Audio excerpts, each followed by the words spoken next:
Shallallahu Alaihi Wasallam. Tak lupa kepada keluarganya, para sahabatnya, tabiin tabiatnya, dan kita selaku umatnya. Mudah-mudahan menantikan syafaatnya di yaumil qiyamah. Amin ya Allah ya rabbal alamin. Perkenalkan, saya Ismawati selaku moderator pada malam hari ini. Sebelumnya mengucapkan banyak berterima kasih kepada teman-teman yang telah menyempatkan waktunya pada malam hari ini dalam acara kajian inklusif Citikba di sesi 3 yang pembahasannya mengenai manusia sebuah kemungkinan untuk menjadi. Baiklah, mungkin langsung saja kepada Ustadz dipersilakan untuk menyampaikan materi pada malam hari ini. Pada Ustadz, persilahkan. Oke, matur nuwun Mbak Isnawati di Jakarta ya? Di Bogor, Pak. Di Bogor, oh pindah? Iya, di Bogor, Ustadz. Oke, matur nuwun. Assalamualaikum warahmatullahi wabarakatuh. Sebelumnya, arsip PPT-nya PowerPoint yang saya kirim.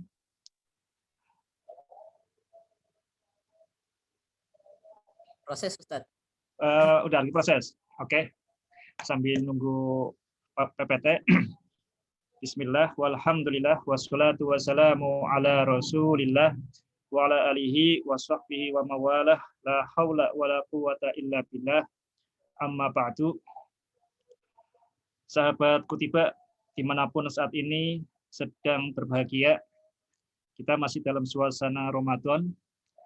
Hari ini kita memasuki Kutiba yang ketiga tentang manusia. Sebelumnya, mari kita mulai dengan membaca basmalah. Bismillahirrahmanirrahim. Ini sambil menunggu PPT. Ini Bung Arsif tadi lupa ngasih password ya. Jadi tema kita sekarang ini berkaitan dengan manusia. Jadi manusia itu ada dua kata yang sering digunakan oleh Al-Quran, yaitu al-bashar dan al-insan. Kalau al-bashar itu adalah manusia dengan penekanan pada aspek fisiknya. Jadi seandainya kita sepakat bahwa manusia itu Homo sapiens, ya yang dimaksud itu berarti adalah al-bashar. Jadi manusia dalam pengertian fisik. Secara fisik, biologis, manusia itu tidak ada atau sangat sedikit perbedaannya dengan gorila, dengan simpanse. Kita sangat mirip.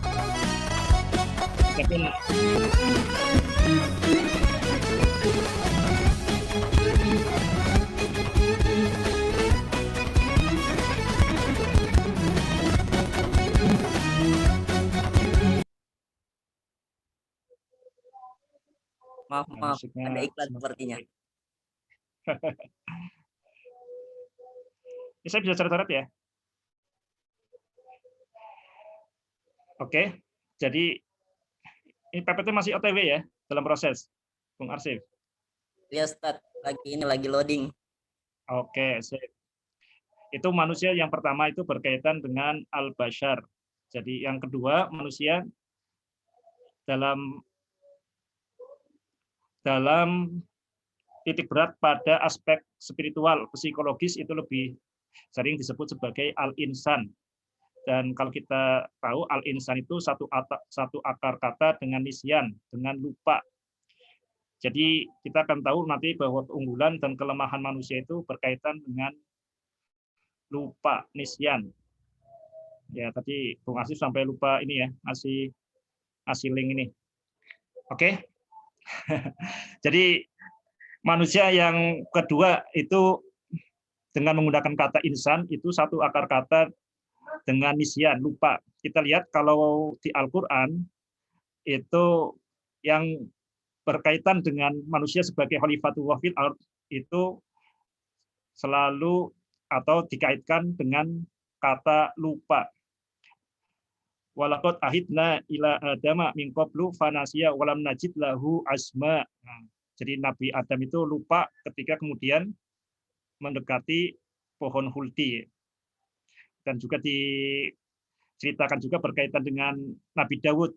Ya Dawudu inna ja'alnaka khalifatan fil ardi fahkum bainan nasi bil haqqi wala tattabil hawa ila akhirih. Dan di situ ada kata nasu yaumal hisab. Jadi manusia itu ada kecenderungan lupa pada hari perhitungan. Jadi itu khas manusia itu lupa. Makanya kita manusia itu di dalam setiap saatnya kita perlu berpikir. Oke, kita mulai dari halaman pertama dulu. Kita review sebentar. Ini yang kedua ya, file yang kedua ya. Oke. Sahabat Kutiba dimanapun Anda berada, tadi berkaitan dengan pengantar, tadi tentang Bashar dan Nisyan ya, Bashar dan Insan. Kita akan perdalam berkaitan dengan itu. Sekarang kita review sebentar berkaitan dengan, sekarang kita akan membahas simbol kedua, ayat yang kedua yaitu manusia. Supaya jelas, kita kembali dulu ke gambar besar atau judul besarnya yaitu keutuhan simbol Tuhan. Simbol ini sebenarnya terjemahan dari kata ayat, tanda, atau sasmita. Kenapa di titik B kita pilih kata simbol? Karena di benak kita secara umum biasanya kalau ada kata simbol mudah bagi kita untuk menghubungkan dengan kata makna. Tapi kalau kata ayat, ini jarang sekali di kita itu menyadari tentang makna. Jadi sengaja di sini kita menggunakan kata simbol, keutuhan simbol Tuhan, atau keutuhan ayat-ayat Allah Subhanahu wa Ta'ala. Ini kita masuk bagian yang kedua di titik batu, tema besarnya ini. Sahabat Kutiba, dimanapun Anda berada, jadi banyak hal itu menjadi jelas kalau dibandingkan. Ini supaya jelas, kita akan membandingkan konsep titik ba dengan konsep AAS, ayat-ayat semesta dari Profesor Agus Purwanto, Gus Pur. Ini salah satu idola saya ya. Saya banyak belajar dari Pak Gus Pur. Saya memiliki bukunya Ayat-ayat Semesta. Ini buku yang sangat bagus. Ada dua buku, Ayat-ayat Semesta dan Nalar Ayat Semesta. Di sini kita akan membandingkan antara konsep AAS dan konsep titik ba. Sebenarnya konsep ayat-ayat semesta ini konsep yang umum ada di masyarakat kita. Kita lihat di sebelah kiri. Di sebelah kiri, di sini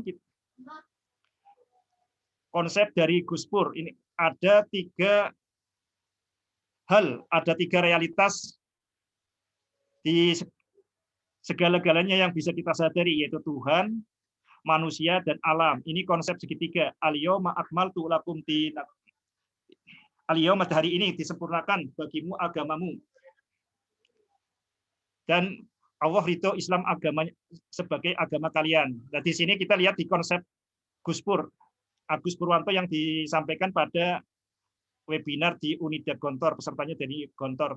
Tapi secara umum, anggapan kita berkaitan dengan segala-galanya itu seperti ini. Ini kebanyakan seperti ini. Ada Tuhan, ada manusia, ada alam. Hubungan segitiga antara Tuhan, manusia, dan alam. Bahkan Rektor ITB ketika memberikan kata pengantar titik ba, bisa dilihat di sini ya. Ini Rektor ITB mengatakan bahwa sebuah buku yang menghubungkan antara Tuhan, manusia, dan alam. Ini gambar yang biasanya masuk di kesadaran kita itu seperti itu. Tapi di titik ba itu tidak seperti itu. Yang pertama, titik ba itu tidak menggunakan simbol segitiga. Jadi titik ba itu menganggap bahwa segalanya itu satu dari satu titik. Satu titik ke segala arah. Walaupun ini meledak menjadi ini ya, menjadi banyak, tapi sebenarnya itu ini selalu dalam satu titik. Ini masih dalam satu titik. Jadi pertama, titik ba itu bukan segitiga, tapi adalah titik sesuai dengan namanya. Yang kedua, di titik ba itu tidak ada Tuhan di sini. Kenapa? Karena yang bisa kita pikirkan adalah yang bisa kita pikirkan. Bentar dulu nih, break sebentar.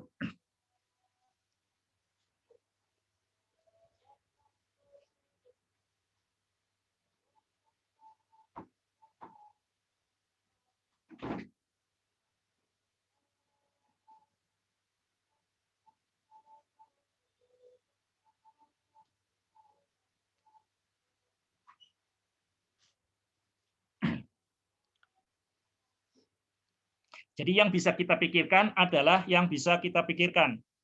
Yang bisa kita pikirkan itulah yang kita maksud sebagai tanda. Yang bisa kita pikirkan adalah yang bisa kita pikirkan. Kita tidak bisa berpikir tentang Tuhan. Tafakkaru fi khalqillah wala tafakkaru fillah. Berpikirlah tentang Allah, tentang makhluk Allah, jangan berpikir tentang Allah. Tafakkaru fi alaillah wala tafakkaru fillah. Berpikirlah tentang nikmat-nikmat Allah, jangan berpikir tentang Allah. Jadi di titik batu di sini tidak ada Tuhan. Yang ada adalah ayat-ayat. Karena yang bisa kita pikirkan adalah tanda-tanda. Apapun yang kita bisa pikirkan disebut sebagai tanda-tanda. Jadi sanurihim ayatina fil afaqi. Jadi tanda-tanda Allah itu ada di dunia, wa fi anfusim, pada diri, hatta yatabayyana lahum annal haq, sehingga benarlah bahwa Al-Qur'an itu benar. Jadi di simbol titik ba itu tidak ada kata Tuhan.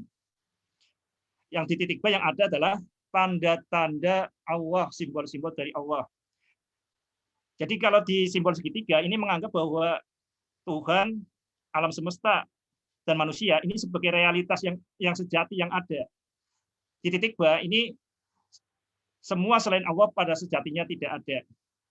Kalau di sini ini kan berarti apple to apple ya. Ini satu kelompok ada nama Tuhan, ada manusia, ada alam. Ini sebagai satu yang bisa dijadikan satu kategori. Nah, di titik ba tidak seperti itu. Yang bisa dijadikan satu kategori itu bukan Tuhan, tapi suara Tuhan, kalamullah, diri manusia dan alam, ayat-ayat. Mudah-mudahan bisa dipahami ya perbedaan antara model yang biasanya muncul di masyarakat dengan model titik ba yang kita diskusikan pada malam hari ini. Ini banyak yang protes seperti ini, Bung Arsif dan Mbak Iis dan teman-teman semuanya, ketika mengatakan, loh kenapa kemudian nggak ada Tuhan di situ? Segala sejatinya tidak ada. Nah, Tuhan itu bagaimana? Titik ba tidak membahas yang tidak bisa dibahas. Titik ba tidak memikirkan yang tidak bisa dipikirkan. Kalau Allah Subhanahu wa taala itu adalah laisa kamislihi sayun walam yakul lahu kufuwan ahad, nggak mungkin bisa dipikirkan, nggak mungkin bisa diimajinasikan. Itu pertama yang seperti itu. Ini hal yang sangat penting kita tegaskan karena diskusi tentang Tuhan ini biasanya diskusi yang memang memakan waktu dan membuat emosi naik, akan saling kafir-mengkafirkan dan sebagainya. Hal yang lain yang perlu saya sampaikan, ini ada yang mengatakan, ini saya baru sadar, ada konsep misalnya konsep emanasi, Plotinus dan sebagainya yang memancar dari Tuhan, alam semesta dan sebagainya. Titik ba itu tidak, sekali lagi, tidak membahas Tuhan. Titik ba itu hanya membahas yang bisa dibahas, memikirkan yang bisa kita pikirkan. Nanti akan kita dalami lebih lanjut. Mudah-mudahan ini konsep dasar titik ba seperti itu. Oke, dilanjut Mbak Iis. Ya, kita ke halaman kedua. Dari simbol 1 ke simbol 2. Jadi kita kemarin sudah membahas simbol 1 yaitu Al-Qur'an. Biasanya di benak kita kalau mendengar kata Al-Qur'an itu biasanya benak kita akan muncul gambar mushaf. Gambar tulisan Arab yang dibuat oleh manusia. Jadi yang muncul itu biasanya seperti itu. Kalau gambar Quran ya berarti misalkan Quran terbitan Toha Putra, Quran terbitan ini ya. Quran buatan percetakan. Padahal sebenarnya yang namanya Al-Quran adalah bal huwa ayatum bayyinatun fi sudril ladina utul ilm. Jadi Al-Quran itu yang ada di dalam dada, di dalam kesadaran orang-orang yang sungguh berilmu. Sungguh berilmu itu maksudnya yang benar-benar mengenal Allah Subhanahu wa taala. Jadi simbol 1 itu Al-Quran, suara Tuhan. Ke simbol 2, diri manusia. Kita perlu perjelas bahwa simbol 2, diri manusia adalah prosesor suara Tuhan. Kita kemarin sudah membahas bahwa kenapa Al-Quran berbahasa Arab, ya karena kita sebagai prosesor atau umat pertama penerima Al-Quran itu adalah bangsa Arab. Makanya dulu Abu Bakar, Umar, Utsman, Ali, sahabat-sahabat Nabi itu tidak ada yang belajar Al-Quran dari terjemahan Al-Quran. Betul ya? Mereka belajar langsung dengan Al-Quran dalam bahasa aslinya, yaitu bahasa Arab. Diri adalah prosesor suara Tuhan. Kita sudah dibahas kemarin. Jadi salah satu tugas diri kita ini adalah menerjemahkan, memproses suara Tuhan, dan kita memilih makna yang terbaik. Jadi misalkan kita di sini yang kemarin kita sudah bahas, amma safinatu fakanat limasakina ya'maluna fil bahri fa'aradtu an a'ibaha wa kana wara'ahum maliku ya'khudhu kulla safinatin hosba. Nah, kita kemarin berkaitan dengan kata waro'a. Nah, waro'a itu bagaimana? Nah, ini yang sempat jadi polemik. Kata dari waro'a dalam kisah Nabi Khidir dan Nabi Musa. Jadi di depan Anda ada, di belakang Anda, kalau pakai waro'a ya, di belakang Anda ada, di belakang mereka ada raja yang akan merampas setiap kapal. Ini makna waro'a ini jadi kebingungan para ahli tafsir. Karena ada yang mengatakan, oh ini kata waro'a itu nggak tepat. Makanya kemudian ditakwil, maksudnya waro'a, maksudnya di belakang itu adalah di depan. Jadi itu maksudnya takwil ya. Ya apalagi kemudian ada riwayat bahwa di Ibnu Abbas itu ada kata amama. Jadi waro'a ini ditakwil maknanya bukan waro'a tapi di depan. Sahabat kutiba dimanapun Anda berada, tapi kalau kita melihat tentang realitas kapal, kita akan tahu yang disebut sebagai waro'a ini seperti ini, dibalik. Jadi kita tidak perlu diterjemahkan sebagai di depan, karena ini kapal walaupun di depan, tapi tidak bisa kita lihat karena terhalang oleh lengkungan bumi. Jadi penggunaan kata di sini waro'a tidak perlu ditakwil, justru di sini sangat terang benderang. Ini hanya akan terjadi kalau kemudian kita mau berpikir sejenis-jenisnya. Jadi kita yakin bahwa ayat-ayat Allah itu pasti benar. Tinggal masanya bagaimana kita menjadi prosesor suara Tuhan. Ini mudah-mudahan bisa dipahami ya. Ini hubungan antara simbol 1 dan simbol 2. Jadi manusia di sini adalah simbol 2. Mudah-mudahan bisa dipahami. Ini sambil setiap slide sahabat kutiba kami minta untuk membuat ini ya pertanyaan atau pernyataan seperti coret-coretannya. Ya, kita supaya lebih efektif nanti setiap slide saya mohon sahabat semua membuat pertanyaan atau pernyataan untuk setiap slide. Ya. Sebelum kita pindah ke slide lain, coba dicoret-coret dulu pertanyaan atau pernyataan. Baik, dipersilahkan kepada teman-teman jika ada yang ingin ditanyakan, boleh langsung open mic atau lewat fitur chat.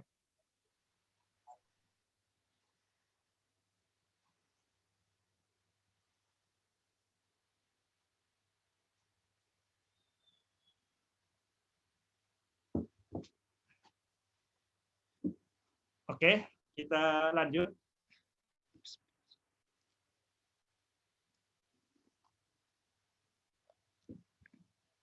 Lanjut ke slide berikutnya.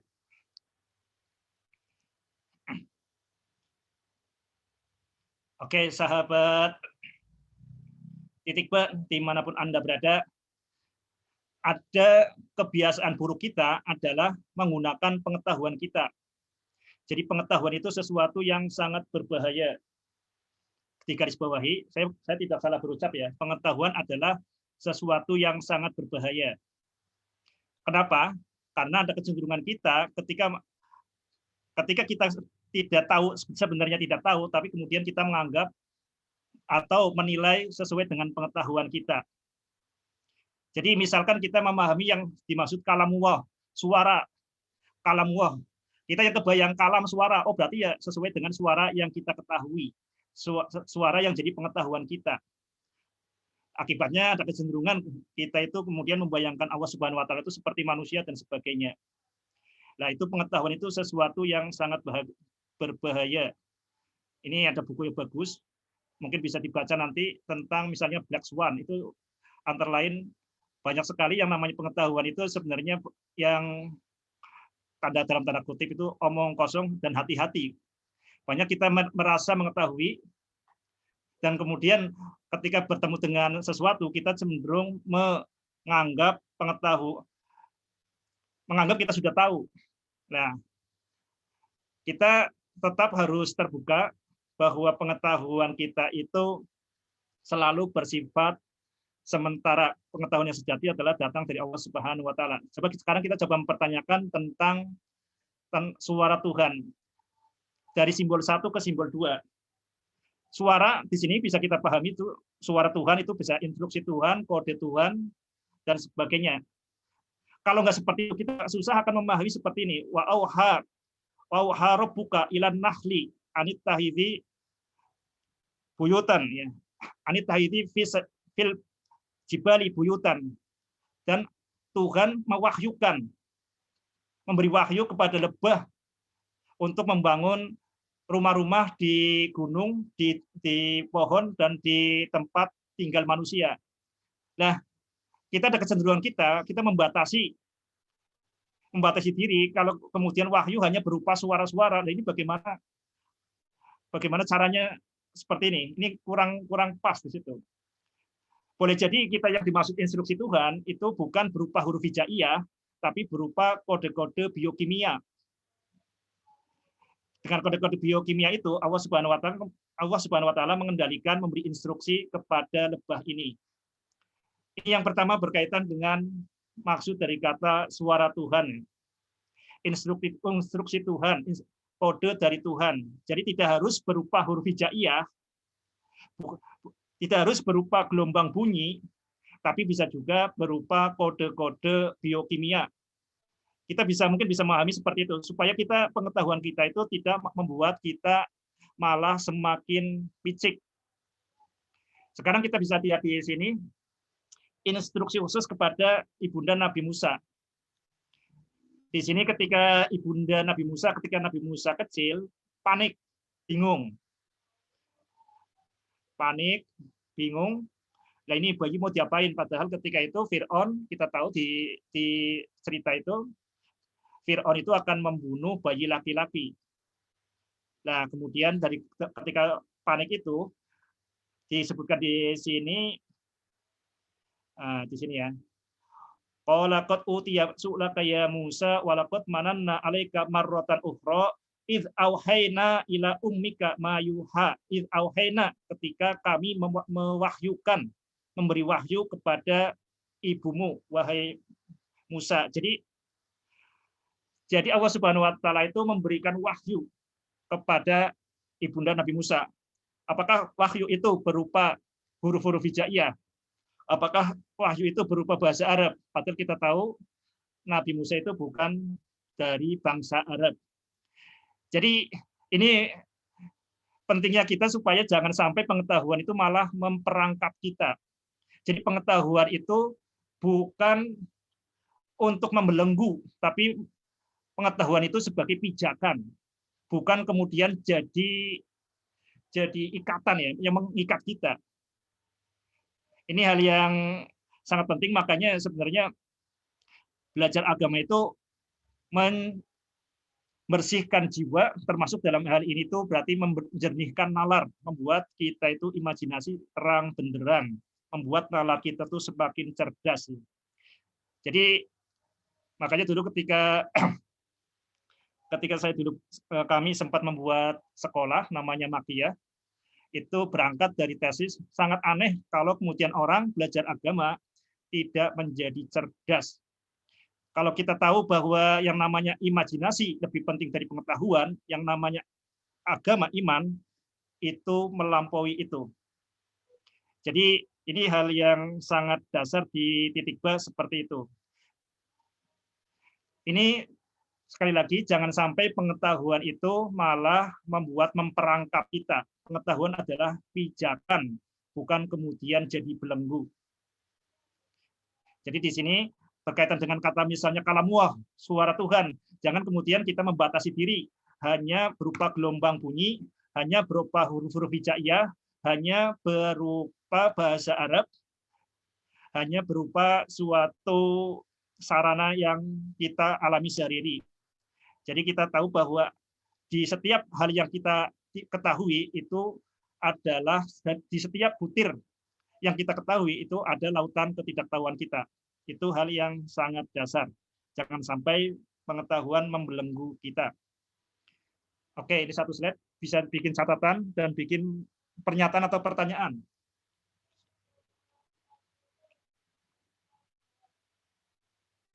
Oke, kita lanjut. Ya, setiap slide harus buat ini ya. Ini supaya nanti berikutnya seperti itu. Kewajiban untuk membuat pernyataan atau pernyataan untuk setiap slide. Supaya nggak ngantuk, apalagi habis makan kolak. Oke, kita masuk sekarang ke inti di bab ini. Bab keempat di buku titik ba ini adalah tentang manusia, sebuah kemungkinan untuk menjadi. Simbol 2, ayat yang kedua. Manusia sebuah kemungkinan untuk menjadi. Menjadi apa? Ya bisa menjadi iblis, bisa menjadi malaikat, bisa lebih hina dari binatang, bisa lebih mulia daripada malaikat. Kita itu adalah sebuah kemungkinan untuk menjadi. Jadi kita beda dengan yang lain. Kalau iblis itu sudah pasti buruk, malaikat pasti baik, dan manusia adalah sebuah kemungkinan. Kalau hewan itu tidak baik, tidak buruk, iblis pasti buruk, malaikat pasti baik, manusia itu sebuah kemungkinan. Bisa lebih mulia dari malaikat, bisa lebih hina daripada binatang.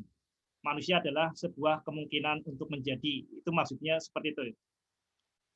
Kita baca pernyataan dari Muhammad Iqbal. Ini Bapak Spiritual Pakistan. Jadi di Pakistan itu Muhammad Iqbal ini sangat berpengaruh. Kita lihat puisinya, satu penggal di sini. Apa yang ada dalam diri manusia adalah dunia. Dan apa yang tidak dapat ditampung dunia adalah manusia. Ini sebenarnya kalimat lain dari pernyataan Ali bin Abi Thalib. Watas umu annaka jirmun sohirun wa fi kantawal alamul akbar. Engkau menyangka, engkau mengira, engkau berhalusinasi bahwa engkau adalah raga mungil, tubuh mungil tak berdaya, padahal di dalam dirimu terbentang jagat raya. Nah, ini yang Iqbal itu membahasakannya dengan bahasa lain. Jadi yang manusia adalah apa yang tidak dapat ditampung oleh dunia. Apa yang tidak dapat ditampung oleh jagat raya, itulah manusia. Nah, jagat raya itu apa? Jagat raya adalah apa yang dapat ditampung oleh manusia. Ini sangat penting ya. Jangan sampai ketika kita mengucapkan Allahu Akbar, yang terbayang adalah kita sebagai sesuatu yang sangat kecil di jagat raya. Kita berada di satu pulau di Indonesia di benua Asia, dunia, kemudian ada di tata surya matahari, kita sangat kecil. Di tata surya, di galaksi Bima Sakti, kita sangat kecil. Jangan sampai ketika kita yang terbayang itu seperti itu. Ketika kita mengucapkan Allahu Akbar, kita itu sangat kecil di jagat raya. Tapi jagat raya sangat besar. Jangan sampai seperti itu. Jadi, kalau kita kemudian memahami kita itu bagian dari jagat raya, ketika kita Allahu Akbar, kita itu sangat kecil. Allah yang maha besar. Dan jagat raya di mana? Ini hal yang kita garis bawahi di titik B itu. Kita sudah mendengar kemarin kata astronom kosmolog bahwa manusia bagian dari jagat raya itu adalah pemahaman sekunder. Pemahaman yang utama adalah jagat raya bagian dari diri kita. Yang disebut sebagai makrokosmos, kosmos yang besar itu adalah diri manusia. Dan kosmos yang kecil adalah jagat raya. Ini agak susah dipahami, nggak masalah, karena begitu mata kita melek, kita langsung tertipu. Jadi indera kita adalah selain menolong kita, itu sebenarnya menipu kita pada ilusi-ilusi penglihatan. Begitu kita sadar, telinga kita itu menipu, selain membantu juga menipu kita. Supaya bisa kita pahami, kita lihat di sebelah kanan. Apa yang dimaksud dengan di titik ba? Segalanya satu, utuh tak terbagi, dan sejatinya tidak ada. Sahabat, kita lihat di sini ya. Kita berikan kata khusus di sini berkaitan dengan kata segalanya. Kita beri perhatian khusus bahwa segalanya itu dibagi menjadi dua bagian. Yaitu yang pertama adalah apapun yang dapat kita kenali melalui indera, melalui mata kita, melalui telinga kita, melalui kulit kita, melalui tubuh kita, melalui perpanjangan mata kita lewat mikroskop, lewat teleskop, lewat kacamata, atau perpanjangan imajinasi kita melalui matematika. Itu namanya adalah dunia atau jagat raya. Apapun yang dapat kita kenali melalui indera maupun imajinasi disebut sebagai jagat raya. Jadi kita hanya bisa memahami jagat raya yang bisa kita pahami. Kita hanya bisa menyadari yang jagat raya yang bisa kita sadari.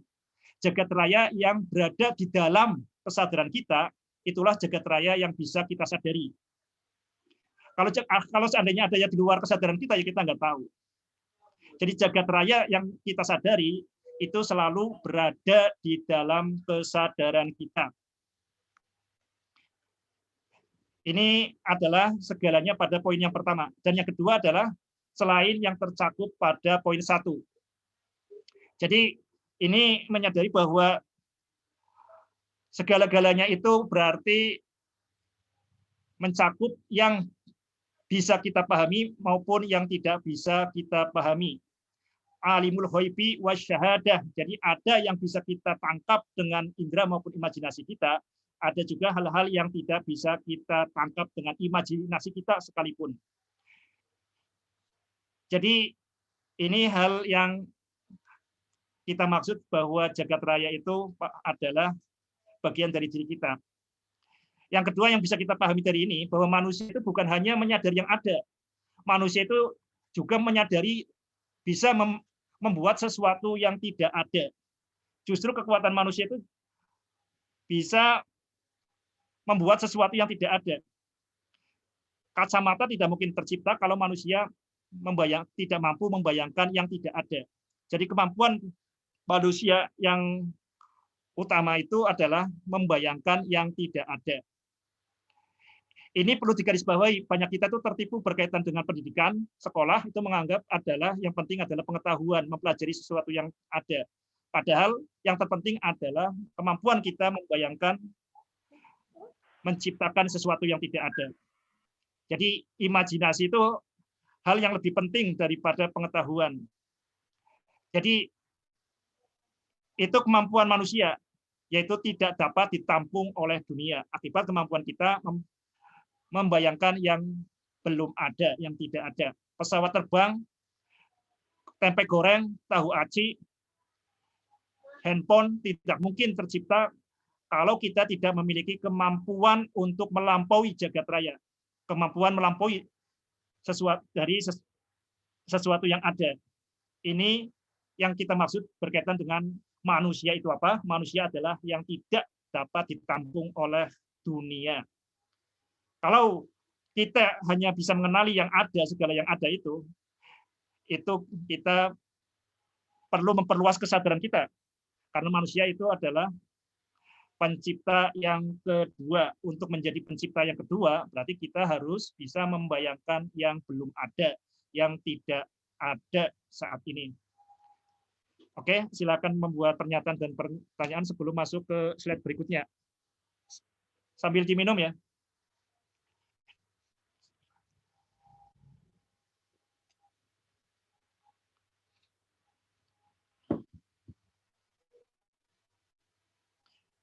Manusia sebuah kemungkinan untuk menjadi. Ini kita garis bawah di sini adalah kemungkinan. Beda dengan makhluk yang lain yang takdirnya sudah selesai. Malaikat baik, iblis buruk, hewan tidak baik, tidak buruk, sudah jelas. Dan manusia adalah sebuah kemungkinan untuk menjadi. Kita bisa melampaui malaikat, kita juga bisa lebih hina daripada makhluk yang paling hina. Oke, kita lanjut ke slide berikutnya. Sahabat Kutiba, dimanapun saat ini Anda sedang berbahagia. Oke, kita akan membandingkan manusia dengan malaikat dengan binatang, supaya jelas yang disebut manusia itu apa. Kita lihat operating system manusia yang menyebabkan manusia itu akhirnya dipilih menjadi khalifatullah fil ardh. Kita lihat di sini. Di sini adalah cerita tentang ketika Nabi Adam diangkat menjadi khalifatullah. Ini bisa dibaca siapa ya? Ini salah satu peserta bisa membacakan ini. Mbak moderator? Bisa Ustadz. Yang wa'alama ya Ustadz. Ya, yang sebelah kiri dulu ya. Gitu loh. Wa qala niswatun fil madinatil sebelah kiri dulu yang ini. Ya. Oh ya. Wa'allama Adamal asma'a kullaha summa aradahum 'alal malaikati faqala anbi'uni bi asma'i haula'i in kuntum shadiqin. Qalu subhanaka la ilma lana illa ma 'allamtana innaka antal alimul hakim. Qala ya Adamu anbihum bi asma'ihim. Falamma amba'ahum bi asma'ihim qala alam aqul lakum inni a'lamu ghaibas samawati wal ard. Ghaibas samawati wal ardi wa a'lamu ma tubduna wa ma kuntum taktumun. Oke, matur nuwun Mbak moderator Mbak Isnawati. Jadi ini keunggulan manusia, dan ini di ayat ini, di kelompok ayat ini keunggulan manusia dikaitkan dengan posisi khalifatullah fil ardh sebagai wakil Allah di muka bumi ini adalah apa? Karena manusia memiliki operating system. Operating systemnya apa? Di sini ambihum bi asma'ihim. Jadi sebutlah nama-nama. Sebutlah nama-nama itu adalah perintah Allah yang pertama kepada manusia. Jadi ketika manusia di jagat raya ini, bumi ini Allah memberikan instruksi, ambihum bi asma'ihim, sebutlah nama-nama. Jadi operating system yang diterapkan pada manusia itu adalah kemampuan menyebutkan nama-nama. Nah, menyebut nama-nama itu apa? Jadi realitas itu sebenarnya kan satu utuh tak terbagi. Begitu kita kemudian memberi nama, itu sebenarnya kita itu memisahkan antara satu realitas dengan realitas. Oh, ini yang namanya jantung. Berarti kita memisahkan jantung dari tubuh keseluruhan. Oh, ini namanya ginjal, ini namanya paru-paru. Oh, ini namanya manusia, oh ini namanya gorila, oh ini namanya daun, ini namanya akar tunggang, ini akar serabut. Ketika kita memberikan nama-nama, itu sebenarnya kita bukan sekedar mengalami, tapi kita mencermati dan menandai keberagaman. Ini yang menjadi keunggulan manusia, kemampuan membuat nama. Jadi kemampuan membuat simbol-simbol. Jadi nama-nama itu adalah simbol-simbol dari sesuatu. Ketika kita menamai misalnya semut, maka di otak kita itu ada kata semut. Bukan hanya ada kata semut, tapi juga ada binatang semut. Tentu saja semut di benak kita itu beda, tidak selalu sama dengan yang ada di luar tubuh kita. Jadi kemampuan memberi nama itu kemampuan kita mencerminkan realitas yang terindra. Ini sesuatu yang khas manusia. Kambing itu bisa mengalami, tapi kambing tidak bisa mencermati dan menandai. Mencermati dan menandai itulah menamai. Itu adalah kunci untuk menjadi pemimpin seperti itu. Dengan kemampuan menamai itu, maka manusia bisa memilih. Misalkan ada ratusan hewan. Ada ratusan hewan di bumi. Bayangkan kita di zaman Nabi Adam, ya. Ada ratusan binatang yang begitu banyak. Nah, mana yang bisa kita domestik, bisa kita piara, bisa kita manfaatkan. Kita harus memiliki kemampuan untuk bukan sekedar mengalami, tapi mencermati dan menandai. Mencermati dan menandai itulah kemudian kita membuat nama-nama, membuat simbol-simbol. Dengan kemampuan itu, manusia kemudian bukan sekedar menjinakkan kambing, tapi bisa membuat susu kambing. Makanya kemudian ada peternakan. Ya, ini ada peternakan yang mau dibikin ini ya, Bung Arsif bikin peternakan. Nah, itu kemampuan dimulai dari kemampuan untuk bukan sekedar mengalami, tapi mencermati dan menandai. Itu khas manusia. Kodok tidak tahu dirinya kodok. Betul nggak? Kambing nggak tahu dirinya kambing. Itu adalah nama-nama yang dibuat oleh manusia. Bahkan manusia itu tidak cukup disebut sebagai Homo sapiens. Yang namanya Homo sapiens itu untuk menandai kita berbeda dengan simpanse, dengan gorila. Tapi setiap diri kita sendiri itu beda.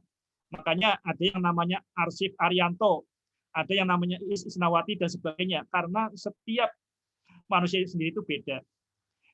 Nah, ini kemampuan memberi nama-nama ini adalah hal yang sangat penting. Sahabat Kutiba dimanapun Anda berada, kalau sahabat di belajar psikologi ataupun belajar antropologi dan sebagainya, titik keunggulan manusia adalah itu, memberi nama-nama. Tapi yang menjadi masalah di sini, itu kemudian kita menganggap nama-nama itu ada, itu yang jadi masalah, istilah-istilah itu ada. Istilah-istilah yang seharusnya membuat kita itu bisa mengelola alam semesta di sekitar kita, malah istilah-istilah itu hanya untuk gagah-gagahan, keren-kerenan. Seharusnya untuk bisa memahami, tapi membuat kita itu terperangkap dari pengetahuan semu. Seolah-olah kita paham, yang terjadi kita hanyalah mengumpulkan istilah-istilah. Jadi di balik setiap keunggulan, disitulah kelemahan kita. Kita lihat di sebelah kanan. Kekuatan terbesar spesies manusia adalah gosip. Monggo, Mbak moderator dibacakan. Waqala niswatun fil madinati imra'atul azizi turawidu fataha an nafsih qad sagofaha hubba inna lanaraha fi dhalalim mubin. Sahabat Kutiba dimanapun Anda berada, ini sempat ketika membaca ayat ini, waqala niswatun fil madinati imra'atul azizi turawidu fataha an nafsih qad saufa hubba inna lanaraha fi dhalalim mubin. Ini salah satu ayat yang membuat saya itu membuat tanda tanya besar. Kenapa Al-Qur'an itu membahas gosip? Nggak penting banget itu. Ini membuat tanda tanya besar di kepala saya. Kenapa kok gosip itu dibahas di Al-Qur'an? Di sini kan menceritakan tentang ibu-ibu sosialita di Mesir itu bergosip tentang Zulaiha yang terpesona, tergila-gila pada budaknya, yaitu Yusuf. Itu jadi gosip di ibu kota Mesir. Al-Quran membahas gosip. Ini yang di nalar kita itu, di nalar saya itu selama bertahun-tahun tuh mengusik. Ngapain Al-Quran membahas gosip? Pentingkah? Ini tanda tanya besar. Cuma kita masih ingat bahwa cara untuk membaca Al-Quran adalah pertama, Al-Quran itu pasti benar. Yang kedua, ketika kita merasa ada sesuatu yang nggak benar di Al-Quran, kita harus kembali ke prinsip yang pertama. Tapi untuk sampai kembali ke prinsip pertama itu bukan kemudian kita malas berpikir ya, kemudian kita mematikan nalar, tapi justru kita mengasah nalar kita setajam-tajamnya, membersihkan sumbatan-sumbatan di nalar kita. Dan saya mulai terbuka dengan kalimat ini ketika membaca buku Sapiens. Buku Sapiens karya Yuval Noah Harari, itu diceritakan di situ bahwa kekuatan terbesar manusia adalah gosip, menggosip. Menggosip itu apa? Ya kemampuan pertama, gosip itu berarti kemampuan kita membuat yang tidak ada, jadi menciptakan yang tidak ada. Ketika Anda gosip, itu sebenarnya Anda itu pasti membuat sesuatu yang tidak benar-benar ada. Kalaupun mungkin ada benarnya, tapi sebagian yang lain itu kan dikarang-karang sendiri. Kemampuan mengkarang-karang cerita. Dan yang kedua adalah kemampuan untuk membagi karangan itu. Ini kekuatan terbesar manusia itu bukan teknologi nuklir, bukan teknologi informasi, bukan teknologi bioteknologi, biotek.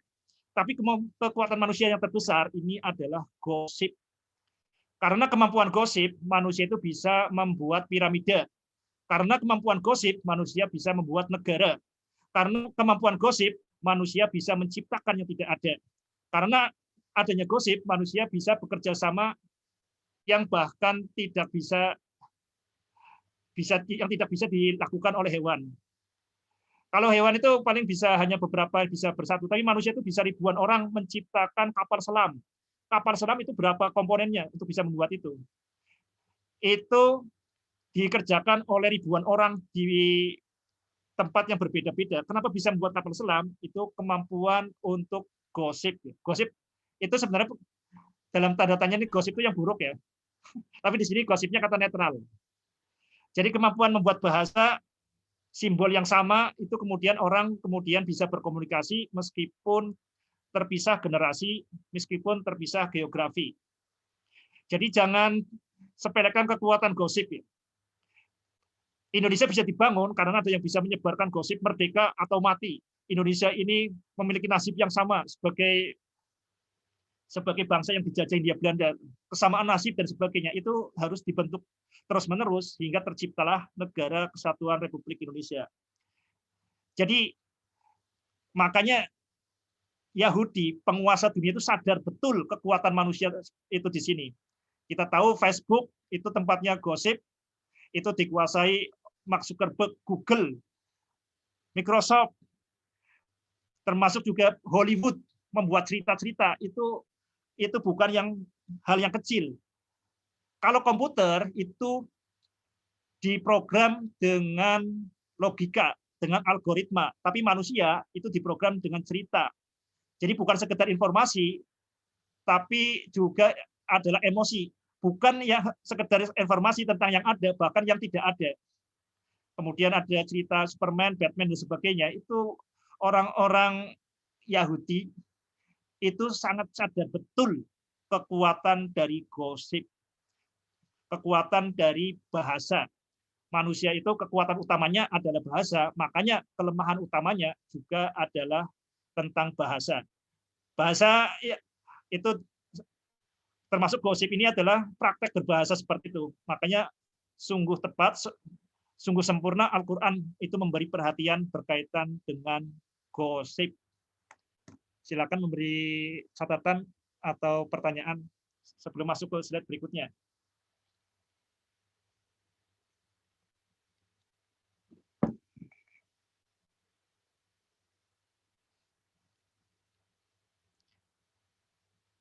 Oke, kita lanjut ke berikutnya.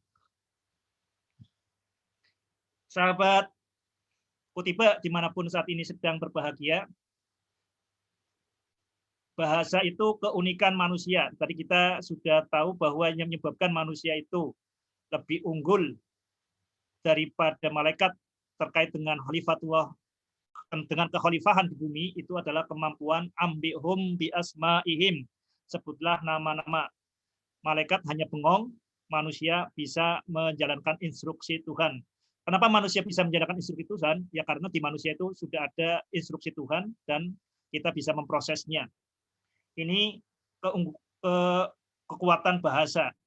Jadi kekuatan manusia itu bukan pada mata kita.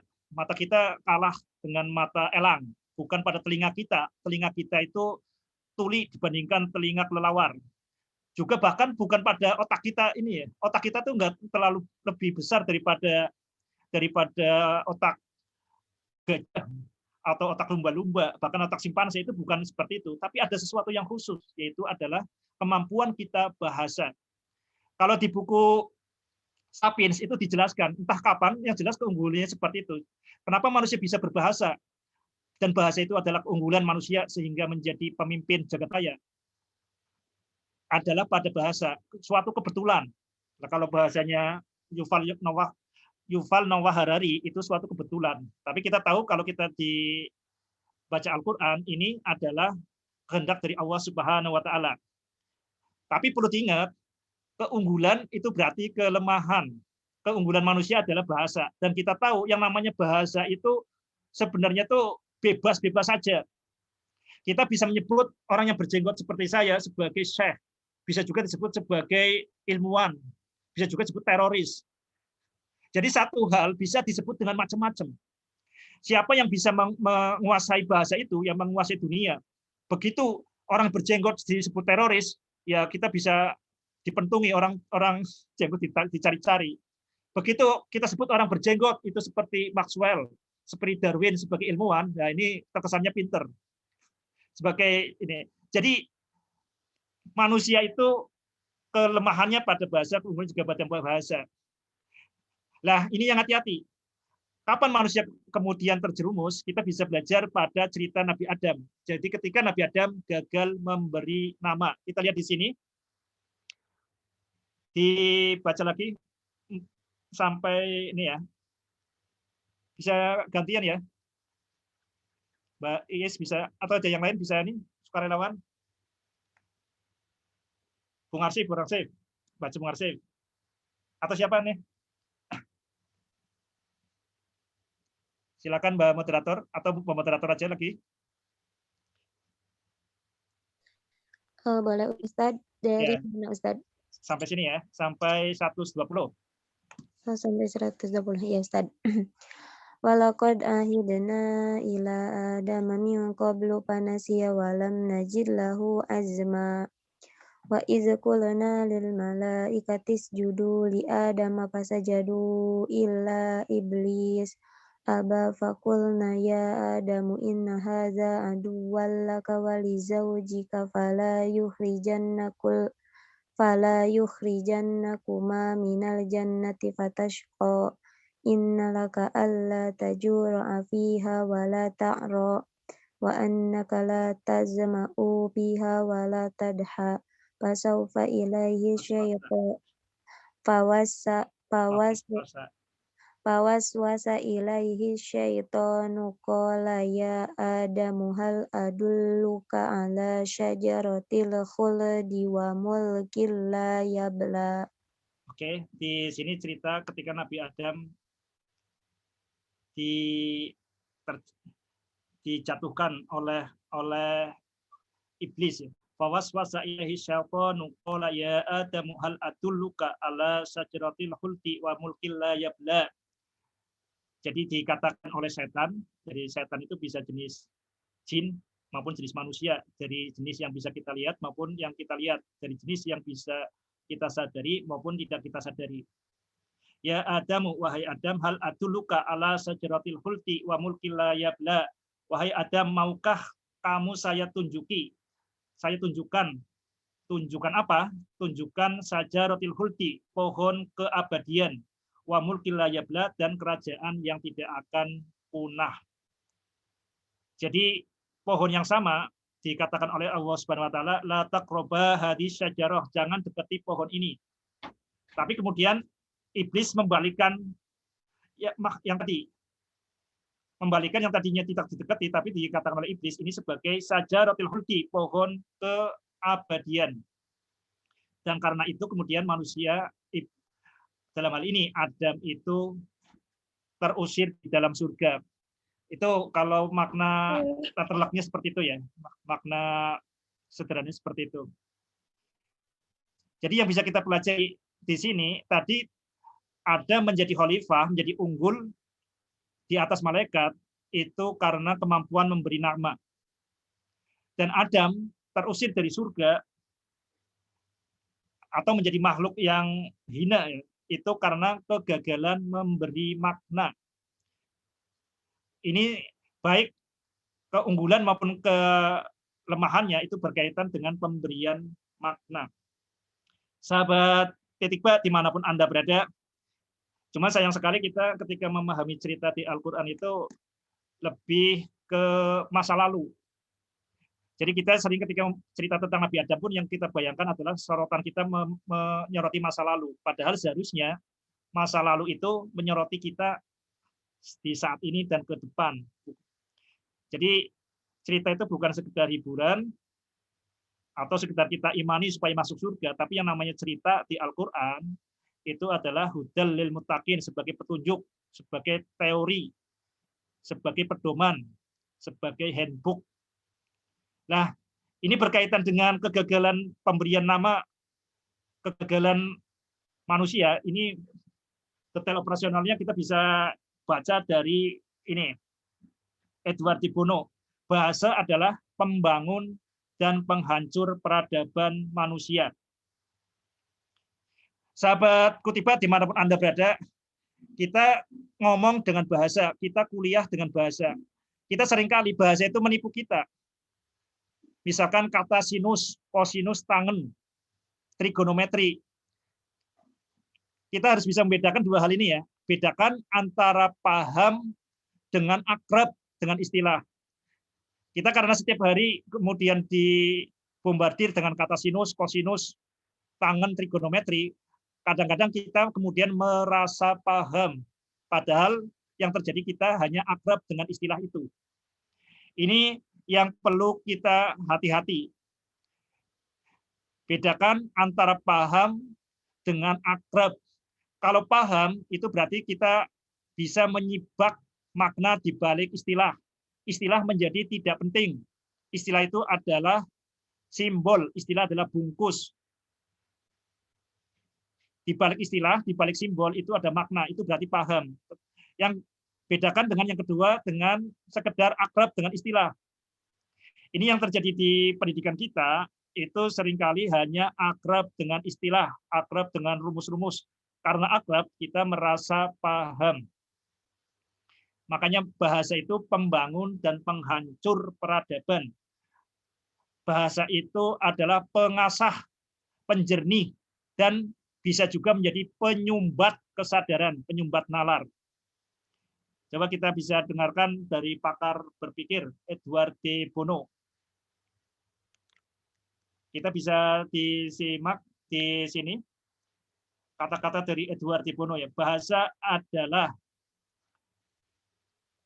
penghalang terbesar dari kemajuan manusia, karena bahasa adalah ensiklopedi, kamus dari ketidaktahuan, kamus dari kebodohan. Kenapa? Karena ini ya, jadi seringkali itu bahasa itu sebenarnya tujuannya itu adalah untuk menandai. Untuk menandai atau karena kita sudah lelah berpikir. Maka kita tandai, misalkan kita melihat di langit ada hujan, ada gerimis, kemudian ada warna-warni. Lah, karena kita nggak mungkin kemudian memikirkan terus-menerus itu maksudnya apa, kita kemudian kasih nama pelangi. Kita beri nama pelangi, pelangit menjadi pelangi. Nah, seringkali kita ketika kita menandai itu sebenarnya supaya kita nanti suatu saat bisa memikirkannya kembali atau berbagi dengan yang lain. Ini sebenarnya pelangi apa? Pelangi ini apa? Tapi yang terjadi ketika kita menyebut kata pelangi, kita merasa paham pelangi. Padahal yang masuk ke otak kita itu hanya akrab dengan istilah pelangi. Makanya kita menjadi tidak berpikir lebih lanjut. Ketika ada sinus, kosinus, kita seolah-olah paham sinus, kosinus. Padahal kita hanya akrab dengan sinus, kosinus. Ini penyakit manusia. Seharusnya itu sebagai tanda untuk lebih dalam, tapi malah ketika kita sudah dikasih nama, merasa sudah paham. Bahasa itu adalah kamus kebodohan, kamus kejumudan, kamus ketertutupan. Persepsi lama dibekukan oleh bahasa dan memaksa kita untuk melihat dunia dengan sudut pandang lama. Ini bahaya dari bahasa.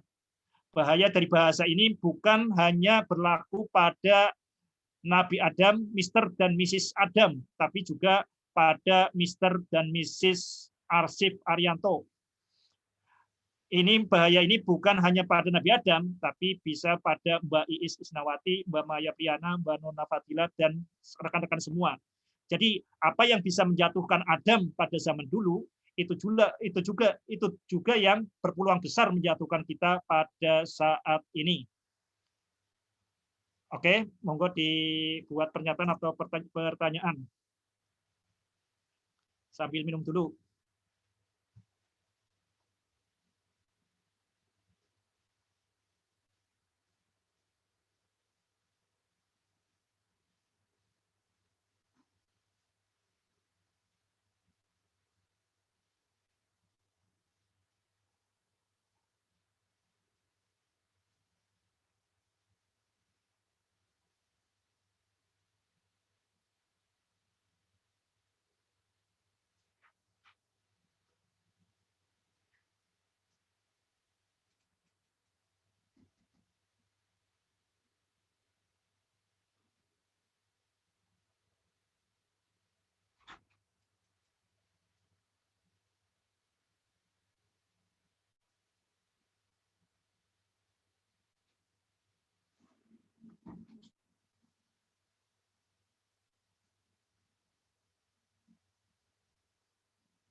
Oke, kita lanjut. Kita masuk ke file berikutnya. Sahabat Kutiba, dimanapun Anda berada, ini yang perlu kita sadari juga terkait manusia. Jadi yang dimaksud manusia, khalifatullah fil ard, itu posisi istimewa, dan itu bukan untuk gagah-gagahan, di mana ada kekuatan besar, berarti ada tanggung jawab besar. Di sini manusia ini, salah satu karakternya manusia itu selalu terlahir prematur. Kita bisa bandingkan dengan prematur pada sesama manusia. Yang dimaksud prematur pada sesama manusia itu biasanya yang lahir, misalnya bayi yang lahir 6-7 bulan, di kandungan hanya 6 dan 7 bulan. Itu yang dimaksud bayi prematur. Jadi lahir misalkan hanya 6 bulan di kandungan, 7 bulan di kandungan, atau 8 bulan di kandungan sudah lahir. Itu kalau prematur sesama manusia, sesama spesies Homo sapiens sapiens, sesama manusia. Sekarang kalau kita bandingkan dengan binatang, kita perluas prematur dibandingkan dengan binatang. Coba kita bayangkan, ini ayam. Anak ayam, ini begitu lahir, ini paling hanya sekitar beberapa menit, ini sudah bisa makan sendiri, bisa cari makan sendiri. Ini kemandiriannya sudah ada sejak begitu lahir. Padahal dia itu keluar dari telur, bisa langsung cari makan sendiri. Kita bisa lihat juga misalkan bayi ikan. Bayi ikan begitu dilahirkan itu bisa langsung mandiri, bisa berenang. Tidak ada ikan yang kemudian diajari berenang, bisa berenang sendiri. Demikian juga hewan-hewan yang lain, lahir secara umum itu dengan kemandirian yang jauh lebih besar daripada manusia. Coba bandingkan dengan manusia. Manusia itu lahir dengan ketergantungan yang sangat besar kepada induknya. Anak yang lahir, misalkan lahir 9 bulan, itu ketika lahir itu nggak bisa apa-apa. Nggak bisa apa-apa. Coba ditinggal itu berapa jam ya akan pingsan atau meninggal dunia. Manusia nggak bisa apa-apa. Beda dengan kambing, lahir sudah bisa lari. Manusia itu lahir nggak bisa apa-apa. Ini ketergantungan manusia itu sangat besar. Itu yang dimaksud manusia selalu lahir prematur itu dibandingkan dengan hewan-hewan yang lain. Nah, apanya dengan kelahiran prematur seperti itu? Dampaknya adalah kita tidak bisa tergantung pada gen, tapi juga kita genetika tidak cukup, pendidikan adalah keharusan. Karena kita itu prematur, ketergantungan kita pada orang tua itu sangat besar, maka pendidikan dari luar itu sangat penting. Jadi secara umum ada 2 jenis yang membentuk siapa diri kita, yaitu bawaan dari genetika kita, dan yang kedua adalah asuhan, yaitu dari orang tua kita, dari lingkungan kita, dari guru kita, dari lingkungan luar kita, yang itu yang disebut sebagai asuhan. Lah beda dengan binatang. Binatang itu ditentukan oleh genetik sangat besar. Kalau manusia karena kemudian prematur, maka ibu membimbing anaknya itu mengajari kemampuan berbahasa, kemampuan memberi nama-nama, itu kemudian dibimbing oleh ibunya. Jadi kita tidak bisa mengandalkan dengan simbol-simbol 4 huruf, yaitu yang ada di DNA kita, tapi kita juga sangat ditentukan oleh simbol 26 huruf ABCD, kita juga dibentuk oleh 28 huruf hijaiyah, juga simbol-simbol yang lain ciptaan oleh manusia. Itu adalah kodrat kita. Jadi manusia tidak bisa tergantung pada gen saja. Pendidikan sangat penting. Maka sungguh tepat Allah Subhanahu wa taala kemudian memberikan mukjizat terbesar itu adalah mukjizat yang dikemas dengan bahasa, yaitu Al-Qur'an. Jadi mukjizat yang terbesar, mukjizat tentu saja berkaitan dengan keistimewaan keunggulan manusia, yaitu bahasa. Jadi bukan kita, karena sekali lagi kita bukan hanya tergantung dengan genetika atau simbol 4 huruf, tapi kita juga tergantung dengan simbol-simbol buatan manusia. Itu karena kita terlahir prematur. Jadi ini khas manusia, ini tulisan-tulisan seperti ini bukan karena gen. Kalau tidak diajari, ya tidak akan bisa membaca seperti ini, tulisan-tulisan seperti ini. Ini nggak ada maknanya, ini kan ini pulpen tulisan kayak gini. Ini hanya bisa dipahami kalau manusia itu secara sadar belajar. Itu yang pertama, manusia selalu terlahir prematur, berarti itu memberi kesempatan bagi kita untuk belajar, bukan untuk belajar melalui bahasa, untuk membentuk diri kita melalui simbol-simbol dari luar. Makanya peran orang tua, peran lingkungan itu sangat penting, melebihi peran induk ayam terhadap anak ayam. Jadi kalau anak ayam ini sudah boleh dikatakan sudah selesai lah. Ketika anak lahir, ketika bayi ayam menetas, itu sudah diwisuda jadi sarjana. Dia sudah bisa mencari hidup sendiri. Sudah ayam itu sudah jadi seperti itu. Begitu anak lebah itu lahir dari lebah, itu sudah menjadi sarjana. Sudah menguasai semua pengetahuan tentang lebah.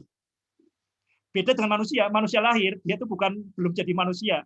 Sebelum dia kemudian bukan sekedar mewarisi genetika, tapi manusia juga harus mewarisi budaya. Budaya itu dibentuk terutama melalui bahasa. Bukan hanya bahasa yang diucapkan, tapi juga bahasa yang terdengar dan bahasa yang dirasakan. Itu yang pertama. Yang kedua, manusia itu terlahir prematur dan harus menguasai bahasa karena manusia itu tidak bisa hidup kalau tidak mencipta, kalau tidak menaklukkan alam. Tubuh kita kalau tidak dibungkus, ya kita akan kedinginan. Beda dengan tubuh ayam ini, sudah pakai baju. Nah, manusia itu prematur, maka harus mau, itu harus menaklukkan alam, harus berkomunikasi dengan alam.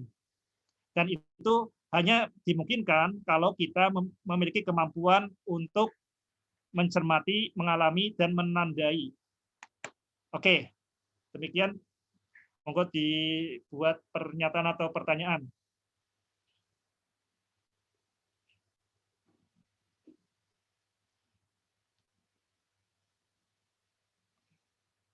Oke, kita lanjut.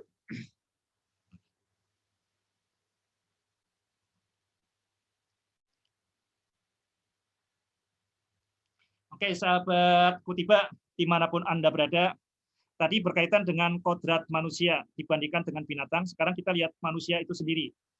Manusia itu memiliki dualitas peran. Dualitas itu maksudnya dua tapi satu. Dua tapi hakikatnya satu. Bedakan dengan dualisme ya. Dualisme kepemimpinan itu berarti rebutan kepemimpinan. Tapi kalau dualitas ini berarti dua tapi sebenarnya satu. Peran yang pertama ini kita itu harus tunduk pada instruksi Tuhan. Kita tunduk pada instruksi Tuhan, itu makanya kita disebut sebagai hamba Allah. Suara Tuhan ke diri manusia. Ini berarti kita sebagai hamba Allah. Kita hanya sebagai prosesor apapun yang dikodekan oleh Allah Subhanahu wa taala. Jadi ini sebagai hamba Allah itu adalah peran yang pertama. Dan yang kedua adalah terus setelah kemudian kita proses suara Tuhan, kita mau apa? Bila kita kemudian mewujudkannya di bumi, di pentas bumi. Ini sebagai khalifatullah fil ardh. Ini dualitas peran manusia. Kita bisa perjelas di sini dengan ayat di sebelah kanan. Monggo Mbak Moderator, dibaca yang ayat Al-Quran di sebelah kanan. Alladzina yazkuruna Allaha qiyaman wa qu'udan wa 'ala junubihim wa yatafakkaruna fi khalqis samawati wal ardi rabbana ma khalaqta hadza batila subhanaka faqina 'adzabannar. Oke, di sini ayat ini sebenarnya kelanjutan dari inna fi khalqis samawati wal ardi wa ikhtilafil laili wan nahari ayatil liulil albab alladzina yadhkuruna Allaha qiyaman wa qu'udan wa 'ala junubihim wa yatafakkaruna fi khalqis samawati wal ardi rabbana ma khalaqta hadza batila subhanaka faqina 'adzabannar. Sahabat Kutiba dimanapun Anda berada, di sini berkaitan dengan dua fungsi manusia, berarti ada dualitas aktivitas manusia. Di sini dualitas peran manusia berarti ada dualitas aktivitas manusia. Sebagai hamba Allah, itu aktivitas kita adalah yadhkuruna, berzikir. Alladzina yadhkuruna Allaha qiyaman wa qu'udan wa 'ala junubihim. Ini aktivitas seorang hamba Allah, yaitu berzikir. Kenapa berzikir? Berzikir itu adalah ingat. Karena manusia itu kelemahannya itu adalah lupa. Jadi manusia kan sebenarnya sejak di alam ruh itu sudah diminta kesaksiannya oleh Allah Subhanahu wa taala. Alastu birabbikum, bukankah saya ini adalah Rob kamu? Qalu bala. Qalu bala. Nah, Allah di alam ruh kita ditanya oleh Allah, bukankah saya adalah Tuhan kamu? Kemudian ruh kita semua menjawab bala, ya. Nah, kita sebenarnya sudah disaksikan itu, maka yang penting adalah mengingat. Karena kelemahan kita sebagai manusia itu nisyan, Jadi nama manusia itu sengaja ya sungguh sangat tepat berkaitan dengan nisyan, karena supaya kita ingat bahwa kita itu makhluk yang lupa. Lah bagaimana untuk melawan lupa? Ya adalah berzikir. Alladzina yadhkurunallaha qiyaman wa qu'udan wa 'ala junubihim. Kita berzikir baik ketika kita sedang berdiri, sedang duduk, maupun sedang tertidur, kita selalu berzikir. Ini aktivitas seorang hamba itu berzikir. Jadi kepada Allah Subhanahu wa taala itu kita bukan berpikir tapi berzikir. Berzikir itu berarti kita ingat saja, kita tidak mengambil simpulan. Beda dengan berpikir, nanti kita akan bedakan ini. Jadi berzikir itu kita berfokus pada satu titik. Itu peran kita sebagai manusia, maka aktivitas kita adalah berzikir. Nah, setelah berzikir, lanjutan dari berzikir, kita terhadap dunia, kita adalah berpikir. Wa yatafakkaruna fi khalqis samawati wal ardh rabbana ma khalaqta hadza batila subhanaka faqina adzabannar. Nah, kalau kita berzikir itu kita mengenolkan diri kita. Allahu Akbar, Allah Maha Besar. Manusia enggak ada. La haula wala quwata illa billah. Tiada kekuatan, tiada daya kecuali Allah. Jadi yang namanya zikir itu bahkan diri kita pun tidak disebut Allahu Akbar karena kita hilang, kita tuh nol. La haula wala quwata illa billah, subhanallah. Itu semuanya tidak menyebut nama diri kita karena nama kita itu nggak penting, nol. Zikir yang kita disebut itu ketika pengakuan dosa. Astaghfirullahaladzim. Saya memohon ampun kepada Allah. Baru ketika berkaitan dengan pengakuan dosa, pengampuan kehilafan, nama kita disebut. Karena zikir itu sekali lagi adalah menghilangkan keegoan kita. Kenapa? Karena dengan menghilangkan keegoan kita, berzikir, maka suara Tuhan itu akan begitu mudah untuk keluar, untuk memancar. Itu zikir. Beda dengan fikir. Berfikir itu adalah berkaitan dengan kekhalifahan di muka bumi. Kita berarti harus bertanggung jawab penuh terhadap apapun yang masuk ke jagat raya kita. Yang namanya berfikir itu apa? Beda dengan berzikir ya. Berfikir itu berarti mengambil simpulan. Kalau berfikir, ini kalau dalam bahasa Ibnul Qayyim ya, berfikir itu adalah menggabungkan dua pengetahuan untuk mendapatkan pengetahuan ketiga. Atau kalau di logika, berpikir itu apa? Ada premis mayor, ada premis minor, ada konklusi, ada kesimpulan. Misalkan, kalau makan kolak, maka kenyang. Itu namanya premis mayor, muqaddimah sughra, muqaddimah kubro.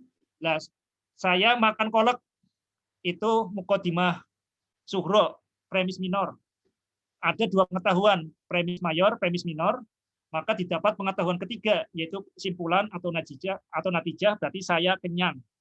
Itu namanya berpikir, memadukan dua hal untuk menemukan hal yang ketiga, memadukan dua informasi untuk menemukan informasi yang ketiga. Itu yang namanya berpikir. Berpikir itu selalu dua hal. Lah, kenapa kita tidak bisa memikirkan Allah? Ya kita nggak mungkin, karena Allah itu tidak bisa dibandingkan dengan apapun. Walam yakul lahu kufuwan ahad. Laisa kamitslihi syai'un. Makanya yang kita pikirkan adalah fi khalqis samawati wal ardh. Apa yang ada di dalam penciptaan langit dan bumi. Itu yang bisa kita pikirkan. Itu yang bisa kita pikirkan. Lah, kalau kita memikirkan penciptaan langit dan bumi, kita akan sampai pada zikir juga akhirnya. Subhanaka faqina adzabannar. Rabbana ma khalaqta hadza batila subhanaka faqina adzabannar. Jadi aktivitas manusia yang waras itu menyadari dualitas peran manusia sebagai hamba Allah dan sebagai khalifatullah fil ardh. Aktivitas sebagai hamba Allah itu berzikir.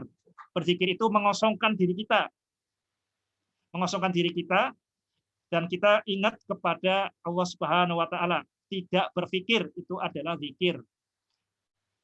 Tidak berpikir tapi terhubung dengan Allah Subhanahu wa taala. Ini dari sini. Suara Tuhan ke diri ini adalah berarti aktivitas zikir. Nah, diri terhadap dunia itu adalah aktivitas pikir, aktivitas khalifatullah fil ard. Dan ujung dari berpikir itu kembali ke zikir.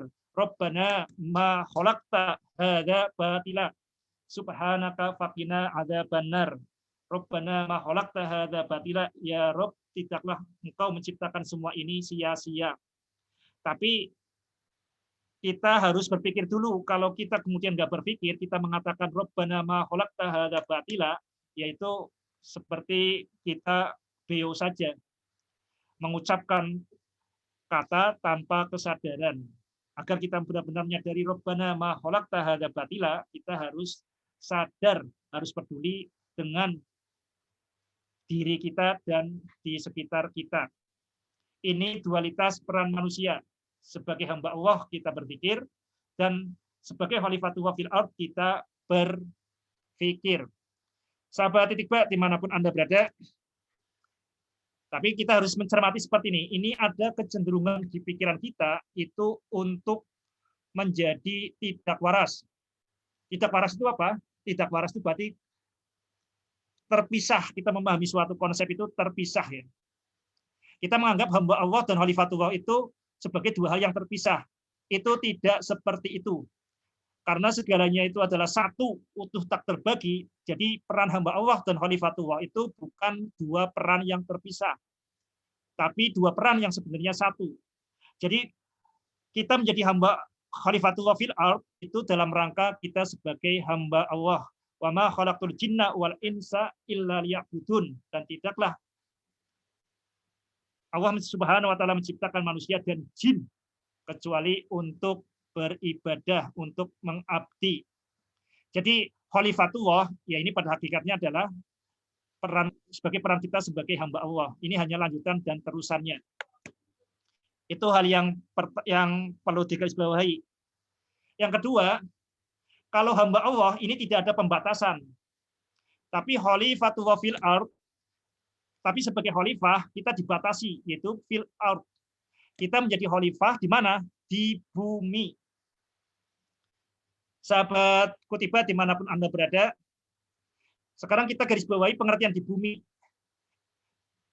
Coba kita bayangin masa kita menjadi khalifah di bumi. Lah ingat, bumi setiap orang itu beda-beda. Buminya Bung Arsif beda dengan buminya Mbak Iis. Setiap orang tuh berbeda-beda. Jadi yang namanya bumi di sini adalah di mana kita menjadi khalifatullah. Apapun yang masuk ke dalam kehidupan kita, kita itu bertanggung jawab. Misalkan hari ini misalnya tenggelamnya kapal Nanggala 402 masuk ke dunia kita, ya berarti kita turut bertanggung jawab. Berarti kita harus turut memberi makna. Syukur kalau kita bisa lebih, tapi minimal kita memberi makna dengan berdoa. Jadi apapun yang masuk ke dalam dunia kita, ke dalam jagat raya kita, kita tidak boleh menghindar.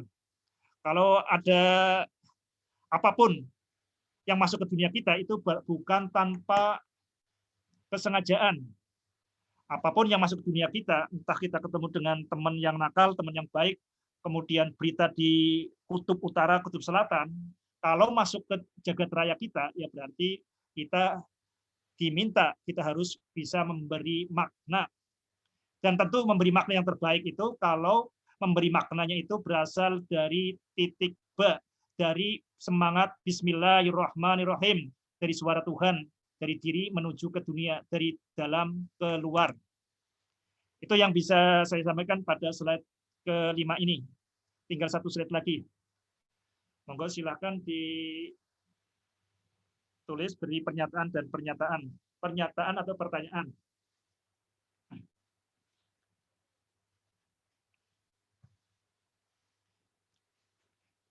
Sahabat titik ba, dimanapun Anda berada, sekarang kita ke slide yang terakhir. Detail operasional tafakur. Ini kelemahan kita umat Islam itu adalah menjadi juara omong kosong. Ya. Jadi kalau suatu perintah tanpa kemudian dijelaskan detail operasionalnya, ya kita hanya akan omong kosong saja. Misalkan perintah sholat.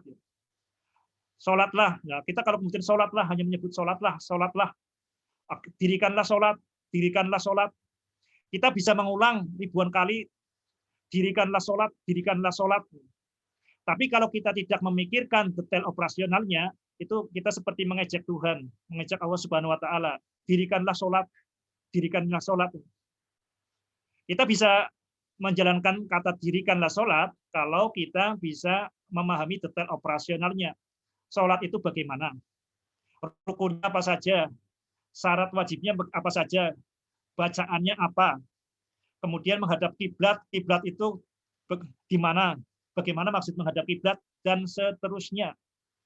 Jadi di dalam setiap perintah itu pasti menghendaki detail operasional. Jadi kita bisa membaca Al-Qur'an berulang kali. Alladzina yadhkuruna Allaha qiyaman wa qu'udan wa 'ala junubihim wa yatafakkaruna fi khalqis samawati wal ardh rabbana ma khalaqta hadza batila. Kita bisa mengulang-ulang seperti itu. Tapi kalau kita tidak memikirkan detail operasional, ya kita hanya seperti kita itu mengejek Allah Subhanahu wa Ta'ala. Ngulang-ulang tanpa melakukan. Nah, sekarang bagaimana detail operasional tafakur? Jadi titik B yang saya tulis itu adalah terutama detail operasional tafakur. Jadi kalau detail operasional dzikir sudah dibahas oleh Ustadz dan yang lebih berkompeten. Di titik B yang kita bahas ini terutama adalah tentang detail operasional tafakur, berpikir. Kita bisa lihat di sini ya. Ini dari sebelum saya mau cek, ini kursornya kelihatan nggak ya, Mbak Isnawati? Mbak Is. Belum kelihatan, Ustaz. Nggak kelihatan ya? Iya. Bentar, kita coba. Ini kelihatan nggak ini? Kalau di saya belum. Kelihatan?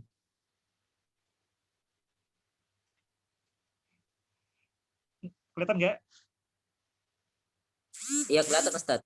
Kelihatan ya? Oke, saya dari tadi harusnya pakai ini ya. Oke, jadi kita selalu konsisten bahwa pergerakan itu dari titik B ke ini ya, dari dalam diri. Ingat, kita itu bukan mencari makna, karena setiap saat itu kita bisa memberi makna. Yang namanya memberi makna itu berarti dari diri ke dunia, dari dalam ke luar. Jadi makna itu yang apapun yang berasal dari dalam. Misalkan kita melihat tempe, tempe kita bisa memberi makna, oh makanan favorit saya. Oh itu berarti kita memberi makna. Memberi makna itu bisa juga memberi kesimpulan, oh ini makna favorit saya, tempe. Oh ini berarti karunia Allah. Nah, itu berarti kita memberi makna. Memberi makna sebaiknya itu tuntas ya. Dari kita menyadari dari bahwa ini tuh semuanya itu adalah berasal dari Allah Subhanahu wa Ta'ala. Sebelum kita memikirkan oh tempe itu berasal dari kedelai. Itu makna, tapi makna yang paling dalam itu kemudian oh ini makna ini sebenarnya bukan datang ke piring saya, ini bukan tanpa sengaja, ini adalah kebaikan dari Allah Subhanahu wa Ta'ala. Maka ketika saya menyantap tempe ini, saya memulainya dengan bismillah. Itu pengertian makna. Lah simbol adalah apapun yang dari luar yang memicu, yang membuat kita terpicu untuk memberi makna. Ini sudah kita pelajari di pertemuan pertama ya. Sekarang fokus kita itu berkaitan dengan pola pikir, itu ada dua jenis secara umum yang kita pelajari, pola pikir deduktif dan pola pikir induktif. Sahabat titik B dimanapun Anda berada, titik B itu tidak menyukai adanya dualisme, tidak menyukai adanya keterpisahan. Kita sering diajarkan di sekolah itu berpikir itu ada dua jenis, deduktif dan induktif. Kita sering menganggap berpikir deduktif dan induktif itu pola pikir yang berbeda. Oke, kita akan tahu bahwa yang namanya pola pikir induktif itu sebenarnya tidak ada. Semua pola pikirnya adalah deduktif. Nanti kita akan jelasin. Jadi semua pola pikir itu deduktif. Karena berpikir itu adalah aktivitas memberi makna. Oke, saya perjelas. Yang namanya pola pikir deduktif, tapi sebelumnya saya mau tanya, ini pesertanya semuanya sudah lulus SMA ya? Bung Arsif? Iya, ya Ustaz. Oh, ada yang masih SMA, Ustaz. Ada yang masih Ada yang SMA? Ya. Oke, saya agak pelan-pelan. Jadi di titik ba kita itu tidak suka, tidak menghendaki adanya dualisme, adanya pemisahan, karena segalanya itu satu, utuh tak terbagi. Jadi berpikir itu ya sebenarnya itu aktivitas memberi makna. Karena memberi makna itu dari luar, dari dalam keluar, itu memberi makna. Makanya berpikir itu hanya ada, yang ada itu hanya deduktif. Dari dalam keluar. Induktif itu sebenarnya bagian dari deduktif. Induktif itu sebenarnya nggak ada. Itu hanya bagian dari deduktif. Kita lihat sini. Pola pikir deduktif itu apa? Pola pikir deduktif itu dari umum ke khusus.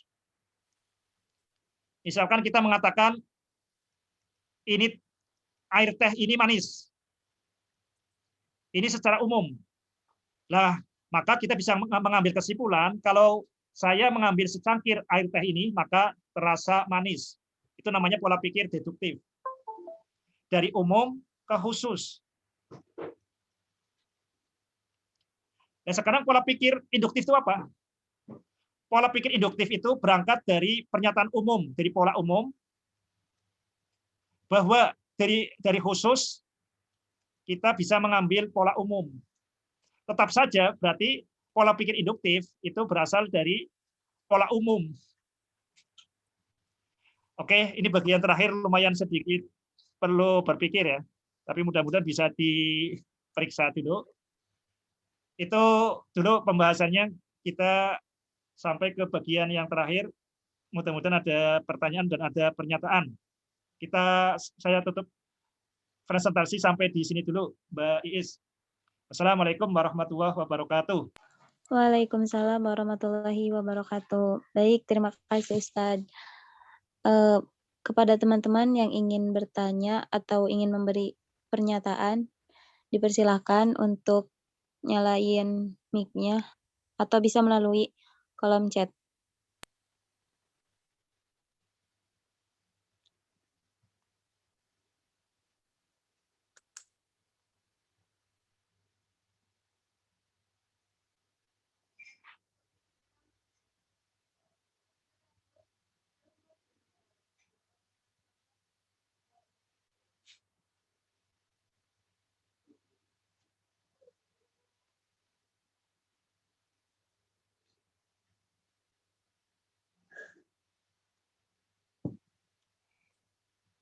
Izin menyampaikan pernyataan.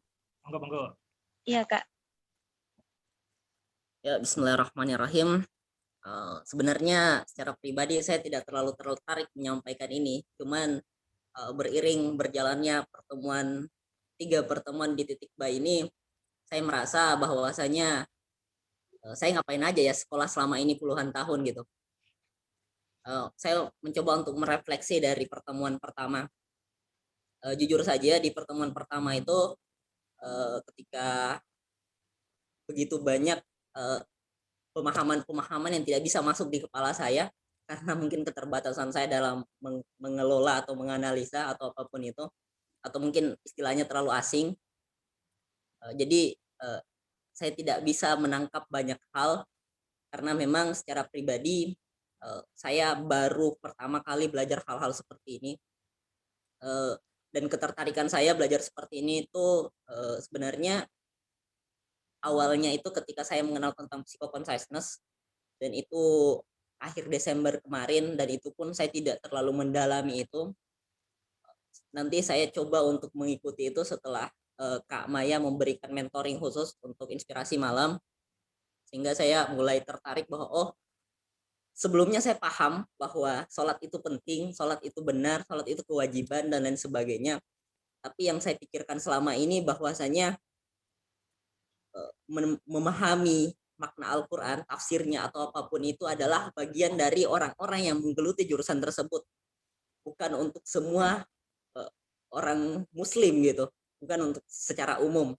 Sehingga meskipun di balik pikiran besar saya dalam membangun inspirasi malam, yang saya kaji selama ini hanya berbicara tentang bagaimana sejarah Islam itu bertumbuh, karena pembelajaran tentang riset, sosiologi dan lain sebagainya, karena saya berpikir bahwasanya mimpi yang besar itu berawal dari pemahaman sejarah yang mendalam.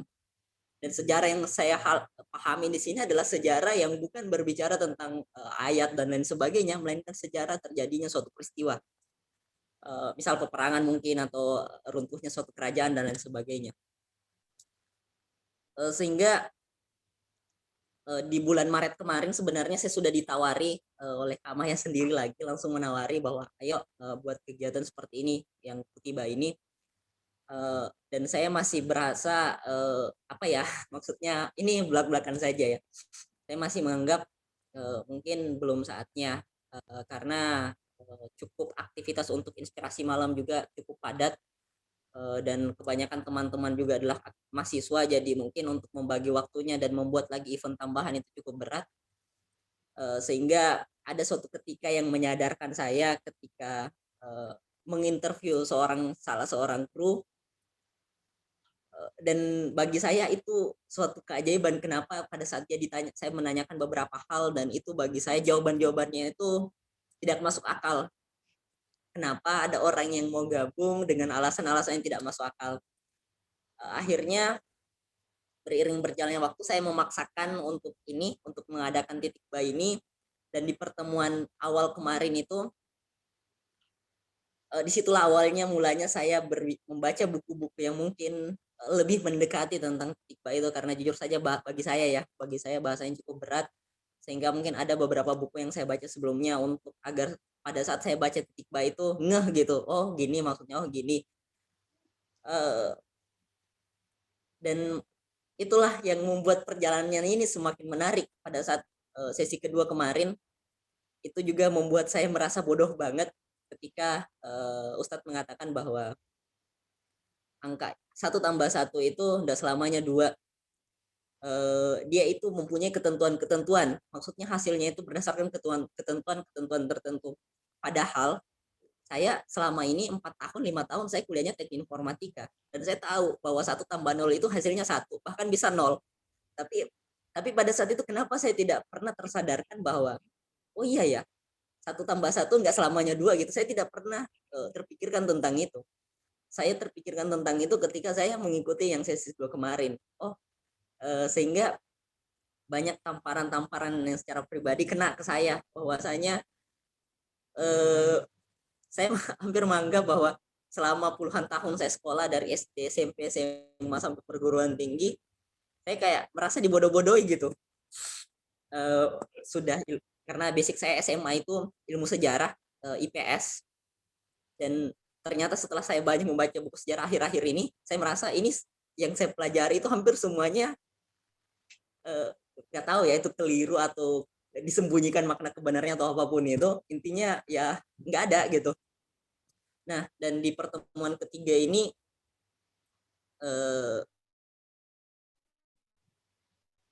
saya menyadari banyak hal, terutama yang saya sebut tadi di poin pertama, bahwasanya yang saya pikir selama ini biarkanlah masalah ayat dan lain sebagainya itu urusan orang-orang yang mendalami jurusan itu, dan saya tetap berfokus kepada keilmuan, karena saya berpikir setelah saya melihat orang-orang besar ya, biografi orang-orang besar, bahwasanya orang-orang besar itu ketika dia mau menjadi orang besar, dia adalah keilmuannya yang mendalam, yang entah ada risetnya atau pemahaman sejarahnya atau apapun itu. Sehingga memang saya fokusnya banyak hal itu. Ternyata setelah saya membaca beberapa buku, termasuk buku terakhir yang saya baca tentang tafakur itu, saya sadar bahwasanya ternyata pemahaman mendalam itu bukan karena bacaannya yang mendalam, bacaan tentang bukunya yang mendalam dan lain sebagainya, tapi ternyata ada poin-poin tertentu yang terjadi begitu saja karena memang dia diberikan pengetahuan begitu, terjadi begitu saja, entah itu dalam khayalan, entah itu hanya sekedar melihat ciptaan Tuhannya dan lain sebagainya. Sehingga disitulah awal mula mungkin cara pandang saya berubah, bahwasanya untuk melakukan itu ya memang harus dimulai dari mengenal Tuhan kita gitu, mengenal diri kita sendiri. Dan mungkin saya termasuk orang yang omong kosong itu. Kenapa saya bilang saya termasuk orang yang omong kosong itu? Karena ya selama ini saya hanya mengetahui bahwa ini benar, tapi dari segi detail operasional itu nol gitu. Jadi itu mungkin ya tentang pernyataan refleksi lah buat saya setelah mengikuti 3 sesi khotibah ini. Cukup, terima kasih. Turun, Bung Arsik. Ini terus terang sebenarnya ketika diminta Mbak Maya membuat khotibah itu, ini saya harap-harap cemas. Jadi ini di buku Titik Ba saya cerita di Tegal itu sempat ada siswa stres ya gara-gara membaca Titik Ba. Jadi ada ketua OSIS pas siang hari teriak-teriak. Nah, ketika teriak-teriak di tangannya itu buku Titik Ba. Akibatnya Titik Ba itu jadi terdakwa. Nah, ternyata dia itu bukan stres ini ya sementara, dia akhirnya benar-benar dirawat dan tinggal kelas. Itu siswa kelas 11 SMA berarti ya, kelas 2 SMA. Nah, saya waktu itu diminta untuk turut mendampingi anak itu. Nah, sekalian mendampingi, saya membuat riset kecil. Ternyata banyak juga tuh anak-anak SMA yang membaca Titik Ba itu guncang. Nah, itu dari situ mulai saya jadi mulai mikir. Jadi sejak awal tuh makanya saya tulis juga di cerita di Titik Ba. Ini bukan buku untuk semua. Maksudnya untuk anak-anak SMA minimal itu harus ada pendampingan. Itu pertama. Yang kedua yang membuat saya jadi antusias justru makanya harus ada yang mengantar. Nah, ini makanya saya tertarik dengan khotibah itu harus bagaimana. Ini bukan kemudian lari dari tanggung jawab kan. Karena ini Titik Ba harus bagaimanapun buku ditulis untuk dibaca, dipahami. Kalau ada yang kemudian stres gila itu ya itu suatu ekses lah, tapi bukan kemudian kita lari ya kan. Nah, akhirnya mudah-mudahan dengan adanya khotibah itu bisa memberi pengantar. Cuma tetap sebenarnya kita tidak bisa memberikan lebih dalam karena kita pertemuan sangat singkat, tapi mudah-mudahan dalam 10 pertemuan itu gambar besarnya sudah ketemu. Karena di setiap ini sebenarnya di setiap prinsip itu ada detail operasionalnya, dan itu nanti kita akan misalkan berkaitan dengan manusia. Nah, kita nanti akan benturkan, coba kita terapkan di ilmu ekonomi dan sebagainya. Kita ada contoh-contoh bagaimana membaca manusia dengan perspektif keutuhan. Tapi mudah-mudahan pertemuan singkat ini membuat bingung ya. Ini penting ya, membuat bingung itu penting. Karena saya tidak pernah membahas tapi membuat bingung dulu ya. Yang penting bingungnya jangan sampai ini ya. Jangan kemudian menyendiri. Tapi kalau bingung ya kemudian kita berdiskusi, cari teman, dan kemudian ya jangan terlalu dianggap serius lah. Sesekali dilupakan, karena kepahaman itu bukan dari luar. Kepahaman itu nanti cahaya yang diberikan Allah kepada diri kita. Itu yang bisa saya sampaikan, Bung Arsik dan Mbak Iis serta sahabat khotibah semuanya.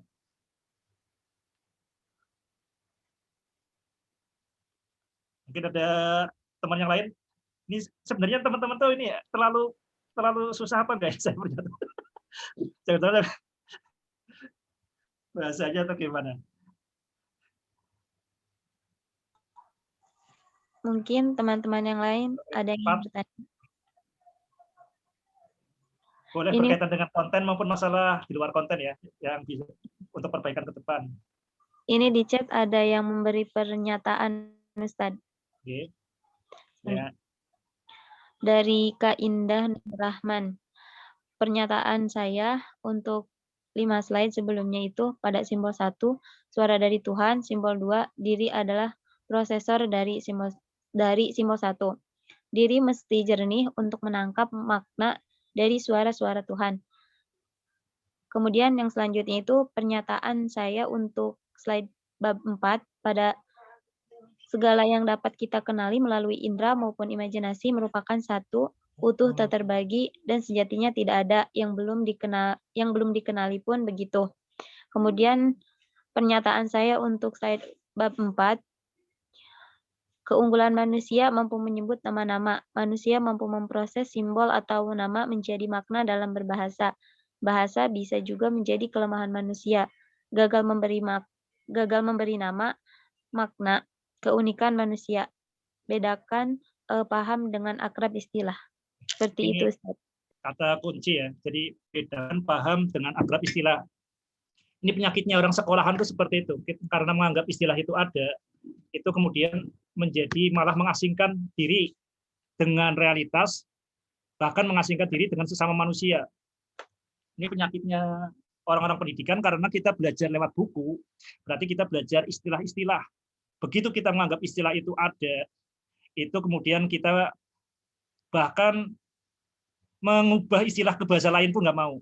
Ini bisa kita lihat misalkan di matematika itu selalu pakai x. Padahal x itu pertama sering bingung dengan tanda kali. X juga membuat terasa asing. Kenapa tidak 2 kambing ditambah 3 kambing, selalu 2x ditambah 3x. Itu contohnya. Itu dan semua ilmu itu pasti ada istilah-istilah. Demokrasi, istilah apapun lah, pasti ada istilah-istilah. Nah, ini saya pengalaman ketika ada seorang mahasiswa, dulu mahasiswa UI, ketika itu mau ngomong ke teman-teman di kampung. Ketika teman-teman di kampung, nah kebetulan saya yang ngumpulin. Jadi anak-anak di kampung dikumpulin, kemudian mahasiswa UI itu datang. Nah, ketika mahasiswa UI kemudian muncul kata komitmen. Kita komitmen itu. Kata komitmen. Nah, itu ketika mengucapkan makna. Ingat ya, kita harus sadar ketika kita mengucapkan kata, itu yang kita pikirkan adalah audiens. Siapa yang mau memproses istilah itu. Jadi, kalau tidak seperti itu, maka pengucapan istilah hanya pengungkapan egoisme, pengungkapan ketidakpahaman kita, bahkan menunjukkan kita itu terperangkap dengan istilah-istilah. Ini hal yang sangat penting ya, bedakan paham dengan istilah. Ini terutama bagi orang-orang sekolahan yang belajarnya melalui buku, melalui istilah-istilah, begitu banyak istilah-istilah. Jadi banyak hal yang misalkan kata kongruen, akhlak dan sebagainya, istilah-istilah bahasa Arab maupun bahasa Inggris, serapan itu seringkali kita itu lebih baik tidak pakai kof ya, tidak dipahami daripada kemudian kita memahami keliru, ada ketakutan kita keliru. Nah, itu yang menunjukkan kita belajar tapi tidak terhubung dengan diri kita yang terdalam. Ini mudah-mudahan menjadi perhatian kita semua ya. Jadi supaya jangan sampai kita kemudian menuntut ilmu malah membuat kita terasing dengan realitas dan juga terasing dengan sesama manusia. Ya, ini masih berkaitan dengan simbol 2 dan sekaligus kita mengingat jadi di titik terutama berkaitan dengan simbol-simbol. Dan ini selagi pas momennya ya. Jadi kita literasi itu sekali lagi jangan sampai literasi itu yang dibayangkan adalah membaca simbol buatan manusia. Sekali lagi itu adalah literasi sekunder. Literasi yang utama adalah membaca simbol-simbol dari Allah Subhanahu wa taala secara langsung, membaca Al-Qur'an, membaca diri dan membaca dunia. Mungkin itu yang bisa saya ulang, saya tegaskan, artikulasikan dari tulisan dari Indah Nur di Makassar. Demikian, saya ke moderator. Baik, terima kasih Ustadz. Bagi teman-teman, apakah ada yang ingin bertanya atau ingin memberi pernyataan? Disilahkan.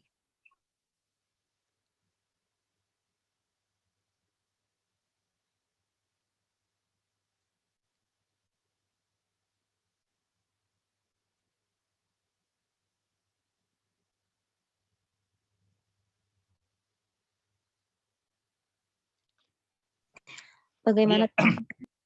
Oke, misalnya tambahin lagi. Ya, jadi sampai kapanpun nanti pertarungan di antara manusia. Jadi kalau pertarungan di antara binatang itu makan dan dimakan. Misalnya harimau makan keledai,